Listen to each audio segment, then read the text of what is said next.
Now, this bright blue Seat Leon SC and I are going to be spending quite a bit of time together over the next year. It's because it's my new long-term test car, and it's fair to say I'm quite looking forward to it. The reason being is that this particular version is, according to our road testers, the sweet spot in the Leon range. It is a 1.4 TSI 138 brake horsepower petrol engine with FR trim. The 1.4 litre petrol engine comes with a CO2 emissions rating of 119 grams per kilometre, which means that this tax disc is completely free this year and only 30 quid next year, which is brilliant news. Even better news though is the 0 to 62 time, which is just 8.1 seconds.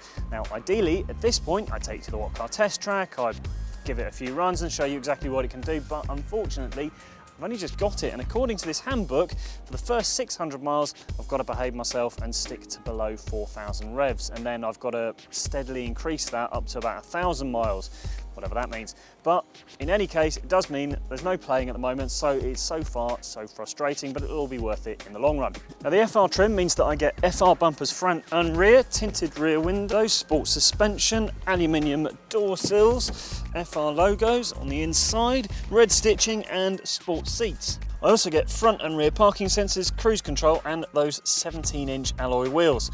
And because of all this generous equipment, I didn't really have to raid the options list at all. All I went for was the alloy blue metallic paint, which was £695, and a pack which brought automatic lights and wipers, which was only 150 quid. But best of all, if you get a Leon in SE or FR trim by the end of 2013, you get the technology pack thrown in absolutely free. Now that brings this satellite navigation, the LED headlights and digital radio, and that would normally cost over £1,000. Unfortunately, where I've saved that £1,000, I have actually spent it somewhere else. The accessory that I went for is something that has caught the eye of many of my colleagues here, and that is this removable tow bar.